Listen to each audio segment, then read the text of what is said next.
Journée tout à fait passionnante. Je vais tenter en quelques minutes de vous donner les principales caractéristiques de la transplantation hépatique pour neuropathie amyloïde. Donc ce premier fond d'écran pour dire deux ou trois choses. D'abord que la greffe hépatique, c'est une énorme opération chirurgicale avec 4 sutures dans un climat digestif.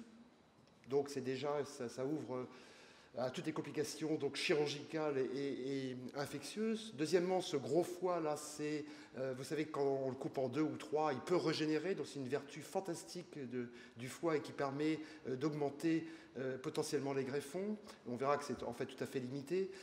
Et troisièmement, le foie, c'est un cimetière à lymphocytes par bien des aspects, si bien que les patients transplantés, une fois qu'ils ont dépassé le cap post-chirurgical, ont une assez bonne tolérance de leur greffon. 20% peuvent se passer de toute thérapie immunosuppressive et la plupart des autres reçoivent des thérapies faiblement dosées. Donc un prix d'entrée à payer très cher, avec une mortalité entre 3 et 10% suivant les patients la première année, puis après une vie plus de bonne qualité et de bien meilleure qualité, évidemment. Donc l'historique de la transplantation, vous le connaissez en neuropathie amyloïde, la première transplantation en Suède, en France à l'hôpital Paul Brousse en 93, la première transplantation domino, le greffon, le foie natif des patients avec neuropathie peut être utilisé, marche parfaitement bien et donc peut être utilisé au moins à court terme et c'est fait dans des indications très spéciales. En 1997, j'ai fait transplanter une patiente qui était VIH, donc à l'époque, le statut VIH était une contre-indication. Cette patiente a été ensuite traitée virosupprimée pour le virus d'hépatite C. Elle est toujours vivante en bonne condition. Elle a eu des enfants, mais malheureusement, la maladie, le greffon domino qu'elle a reçu, est en train de développer des signes tout à fait importants. En 1999, il y a eu cette initiative tout à fait passionnante encore de mon maître Henri Bismuth et de son équipe, avec Daniel Azoulay au premier plan, 1 fois pour 3. On prend le receveur qui avait une neuropathie amyloïde, qui était un patient pas trop menu, a reçu donc un greffon régulier, entier, de cadavres, et on a pu partager son foie de neuropathie amyloïde pour sauver 2 personnes, quelqu'un d'un tout petit gabarit qui a reçu le foie gauche, plus une partie du segment 4, qui est entre le foie gauche et le foie droit, et puis l'autre receveur, plus à peu près 66 kg, a pu recevoir le foie droit sans complications. Et donc, ce cas reflète bien toutes les jongleries qu'on est capable de faire pour obtenir des greffons. Et donc, elle résume bien toutes les possibilités d'essayer de diminuer la pénurie de greffons, qui est en fait la seule chose importante à retenir dans cet exposé. C'est qu'il y a une pénurie de greffons. On n'a pas eu trop l'impression dans les exposés précédents qu'il existait une pénurie de greffons, mais tout est centré là-dessus en transplantation. Les indications semblent s'être ralenties depuis le tafamidis, et c'est bien logique, étant donné les résultats de ce médicament. Donc, dans les 3/4 des cas, on indique une transplantation parce que le foie ne marche pas. Il ne marche pas de manière chronique, c'est en jaune, ou il ne marche pas de manière aiguë, c'est en rouge. Et là, le patient va tirer un bénéfice énorme de la transplantation, puisque l'on transplante un foie qui ne marche pas. Dans plus d'un quart des cas, et de manière de plus en plus croissante, on transplante des gens qui ont un foie qui marche bien. On les transplante parce que ce foie a développé des cancers, et à long terme, la seule chance des patients, c'est de se faire remplacer ce foie qui fera tout le temps des cancers du foie, primitifs. Et puis, vous voyez que la proportion de greffons utilisés pour des maladies métaboliques est très très ténue, et la neuropathie amyloïde représente moins de 1% des patients transplantés sur Terre. Ça, ce sont des vastes registres européens avec des dizaines de milliers de patients sur 22 ans. Donc, 2 types de transplantation. Quand le foie ne marche pas, et là, on est guidé par le MELD. Le MELD, c'est un algorithme avec la bilirubine et l'INR. Et vous imaginez bien que plus la coagulation est épouvantable, plus la jaunisse est forte, plus l'insuffisance rénale est grande, plus le patient qui est porteur de cette insuffisance hépatique va mourir vite. Et la transplantation offre un bénéfice à court terme, on va le sauver, et à long terme, il va vivre longtemps, avec une excellente qualité de vie. Et c'est l'attribution de ces greffons qui est privilégiée dans l'ensemble du monde. Vers ces patients, on va avoir une rentabilité, un utilitarisme de ces greffes maximum. Mais il y a le principe également de justice. À ce moment-là, on ne transplanterait que des gens avec la jaunisse, ce n'est pas possible. Il y a plein de gens qui peuvent tirer parti, alors que leur foie marche bien, d'une transplantation, et c'est le cas du cancer du foie, et puis c'est le cas assez anecdotique, mais qui nous intéresse aujourd'hui, de la neuropathie amyloïde familiale. Donc le bénéfice dans ce dernier groupe n'est qu'à long terme. À court terme, c'est une mortalité, une morbidité qui est accrue. Et dans ces indications, il n'y a pas d'amélioration clinique. Et également dans ces indications, les systèmes d'allocation ne sont pas forcément très contributifs, très généreux. Et on va avoir la tendance d'utiliser, surtout pour le cancer du foie, des donneurs à critères étendus. Un donneur à critères étendus, c'est tout simplement un donneur qui, il y a 10 ans, ont été refusés par les transporteurs. Donc c'est une définition. Donc la pénurie, la transplantation, ça marche tellement bien que plein de gens veulent être transplantés pour une insuffisance hépatique ou pour un cancer du foie. Il y a toujours 2 fois plus de patients qui attendent. Il y a des gens, donc toujours une croissance inexorable. Oui, voilà. Une croissance énorme des gens qui sont candidats, la transplantation stagne, le nombre de patients qui meurent ou qui sortent de liste par aggravation augmente, et tout le problème de la transplantation, tout l'intérêt, toute la marge d'amélioration que nous avons dans cette technique extraordinaire qu'est la transplantation hépatique est dans l'optimisation des donneurs. Alors comment faire pour distribuer la pénurie entre patients qui ont des mobiles tout à fait différents? On a établi un score foie qui est tout à fait merveilleux, qui est assez étrange. On se trouve dans une situation où il y a une compétition entre patients. En médecine, il n'y a pas de compétition, d'habitude, dans les pays encore riches. Mais là, il y a une compétition qui concerne des pays riches, justement. Donc, principe d'efficacité, plus le patient est grave, plus il a un MELD grave, donc c'est une mauvaise nouvelle, il va mourir. Bonne nouvelle, vous allez être transplanté dans la semaine. Et quand les patients n'ont pas cette chance ou cette malchance d'être gravement atteints, par principe de justice, on pondère, on se débrouille pour que les autres indications puissent accéder aux 1800 ou 1000 points qui vous mettent en tête de liste. C'est une liste nationale, dirigée par l'Agence de biomédecine, où à chaque greffon, on va appeler et rescorer tous les patients qui attendent, et on va leur rajouter éventuellement des points. S'ils ont un petit cancer du foie, à partir de 12 mois, 200 points par mois. Un plus gros cancer, à partir de 6 mois. Non, mais il faut comprendre, donc je vois que je vous apprends des choses. Dans les maladies non cirrhotiques, 300 points par mois. En cas de retransplantation, ils sont un peu peints quand même. Et dans le cas qui nous intéresse, les composantes experts, la neuropathie amyloïde, eh bien là, le patient, dans le système actuel, grâce aux experts qui attribuent ces points, eh bien, nos patients avec neuropathie sont assez bien servis, puisque à partir, voilà, monsieur Untel, à partir de 12 mois, de groupe A, aura 800 points. Eh bien, il revient s'installer à l'hôpital dans 12 mois, et le lendemain, il est transplanté.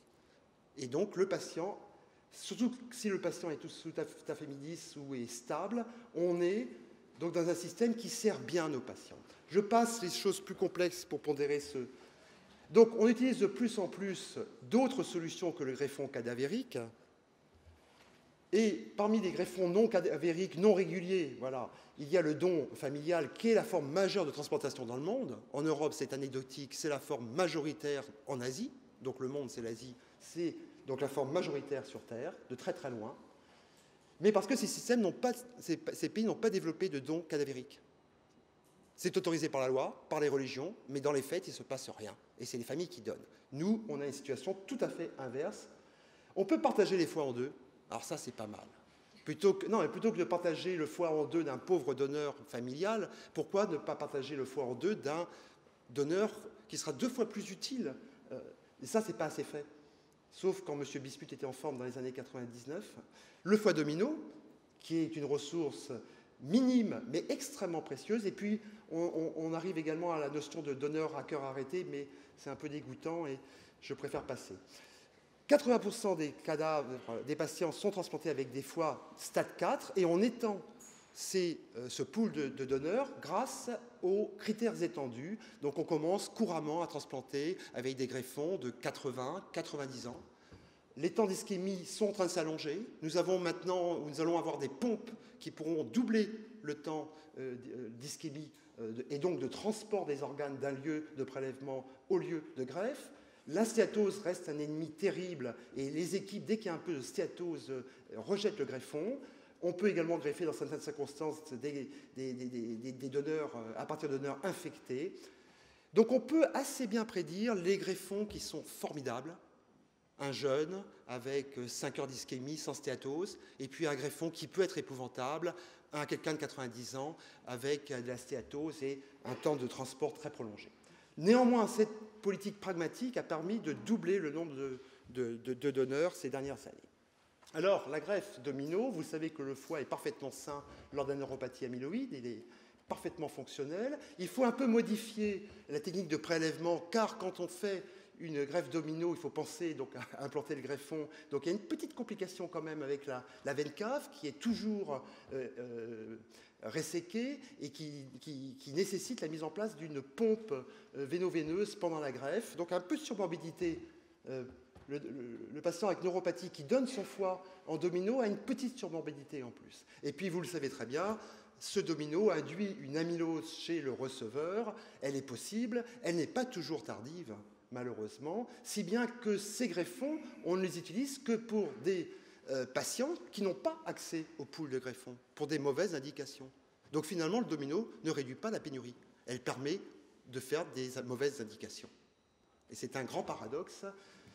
C'est une chance pour ces patients à échelon individuel, mais c'est une sorte de paradoxe où finalement ça ne résout pas du tout notre problème de pénurie.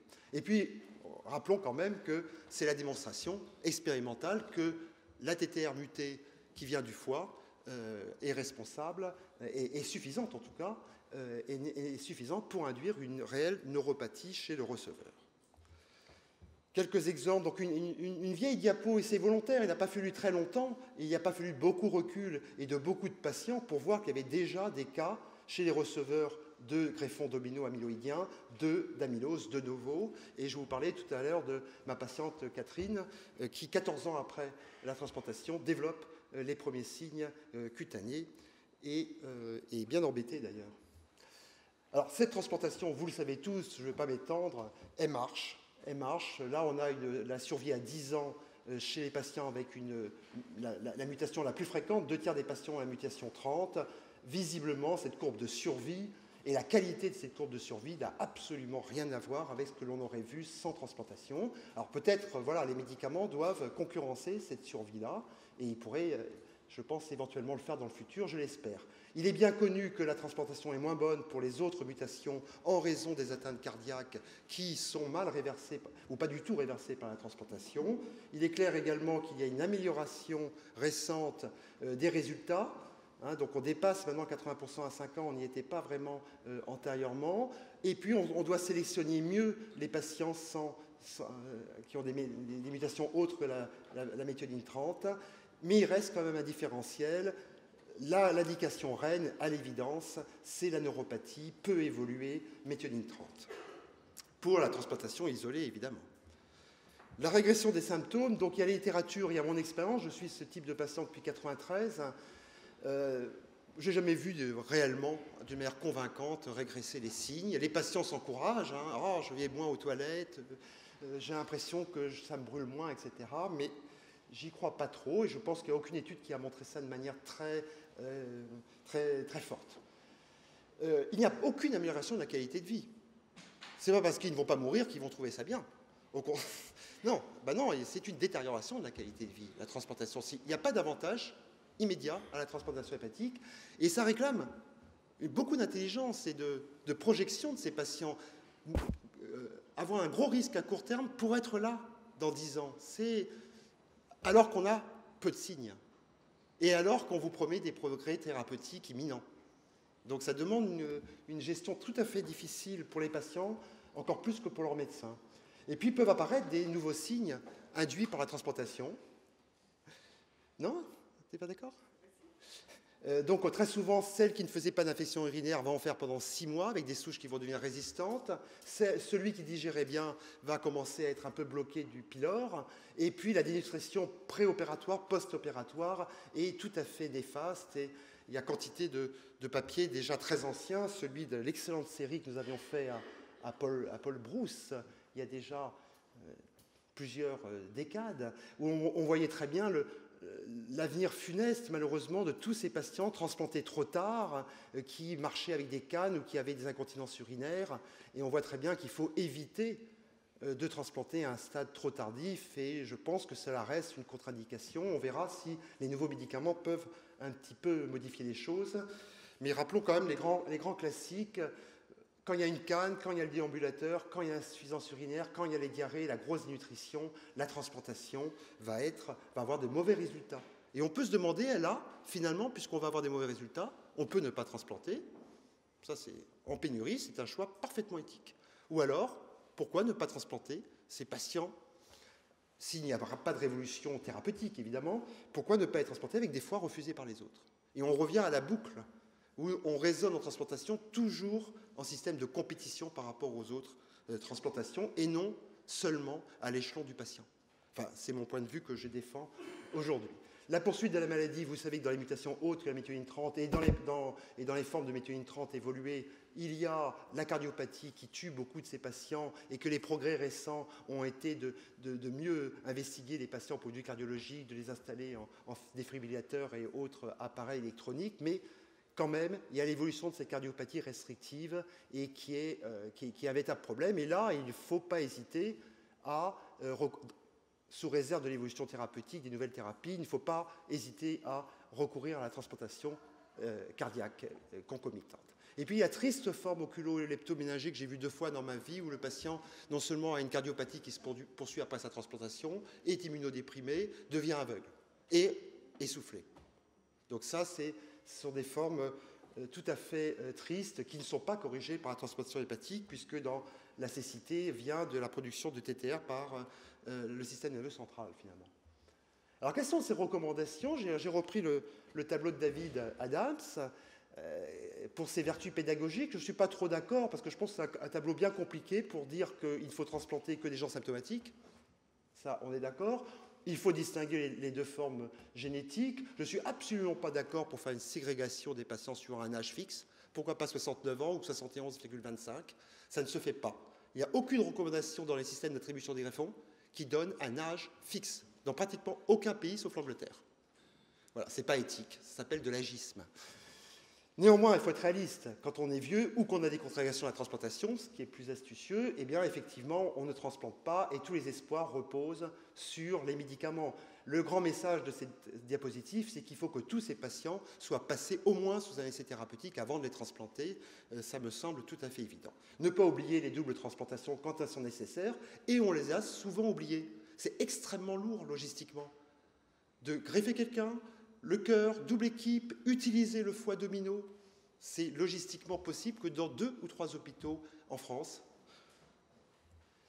Et il faut être pragmatique. Alors, quel donneur pour les transplanter pour neuropathie amyloïde? Alors, il y aurait une manière très pénurie des greffons de dire, ben voilà, ce sont des patients qui n'ont pas d'insuffisance hépatique, ils n'ont pas d'hypertension portale, ils ont un BMI bas, ils auront une chirurgie simple. Pourquoi ne pas optimiser les greffons? Pourquoi ne leur pas donner un greffon partagé, des greffons marginaux, voire même des donneurs vivants? Moi, je ne suis pas tellement d'accord, parce que le système d'allocation actuel est tellement favorable que c'est vraiment chercher des ennuis que de recourir à ces jongleries chirurgicales ou médicales. Et logistiquement, c'est d'une lourdeur terrible. Néanmoins, si le système de l'ABM d'allocation nous poussait, nous incitait, par un système de score, eh bien, on pourrait changer notre fusil d'épaule. Donc pour l'instant, la plupart des transplanteurs en France essayent d'avoir les meilleurs greffons. On est à 12 mois après la promesse de l'expert. On transplante le patient avec le meilleur greffon qui arrive. Quel receveur? Eh bien, je vous l'ai dit, on peut résumer. Actuellement, on donne ces greffons à des mauvais receveurs, des receveurs qui ont des mauvaises indications oncologiques ou une espérance de vie qui est courte en donnant de la pathologie hépatique. Ce n'est pas une très bonne idée. La survie est mauvaise des donneurs de dominos. Et je trouve que c'est finalement bête parce que ce sont des greffons excellents. Donc en conclusion, c'est une bonne indication, le système est favorable, l'indication est posée par le neurologue, et j'espère qu'il n'exclut pas forcément les gens de plus de 70 ans pile. Et par contre, le type de greffon est choisi par les pathologues. Et je dirais que l'utilisation de greffons donne d'excellents greffons, des dominos, ce sont d'excellents greffons, ça ne réduit pas la pénurie, et je pense qu'on pourrait faire quelque chose de mieux que d'utiliser ces greffons pour transplanter des gens qui vont récidiver leur maladie et qui ont une mauvaise rentabilité de la transplantation. Je vous remercie.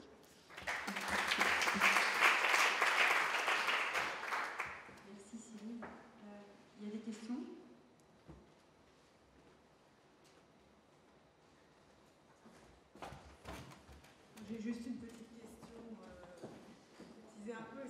penses que dans 5 ans, je vais faire le topo, mais est-ce que tu penses que dans 5 ans, on va encore avoir des patients transplantés en termes d'amylose à transthyrétine?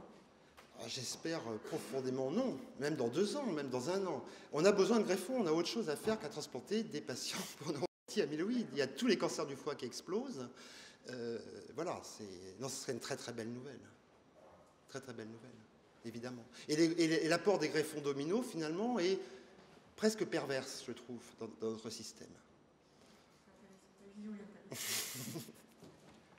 J'ai du mal à comprendre qu'avec le don familial, Cyril, avec le don familial, on manque à ce point de greffons. Il y a eu 10 greffes à donneur familial en France l'année dernière. Le schéma est toujours le même en Europe. Dès que le premier donneur meurt, le risque de 0,3 pour 1000, le programme s'arrête. Ça s'est passé à Beaujon, ça s'est passé à Boileau, à Lyon, chez le professeur Olivier Boileau. Et donc voilà, les nerfs des Occidentaux craquent. Les nerfs des Asiatiques ne craquent jamais. Donc ils savent. Ah oui, mais ils n'ont pas de transplantation cadavérique. Ils n'ont pas le choix. Voilà, c'est tout simplement ça. Et dès qu'un pays peut avoir des greffons cadavériques, les gens ne veulent pas risquer leur peau pour un donneur vivant. En plus, c'est 0,3% de mortalité, mais c'est 50% de morbidité lourde. Pendant 6 mois, arrêt de travail, en général, du donneur, ce héros. Alors qu'il suffirait peut-être de partager des foies de gens morts au lieu de partager des foies de gens vivants. Et là aussi, une sous-utilisation du split qui réclame une technicité et des chirurgiens, des sabres, comme on dit, des chirurgiens d'exception, et on n'en connaît pas beaucoup par définition. Il faut faire attention de faire l'étude de la mutation chez le donneur.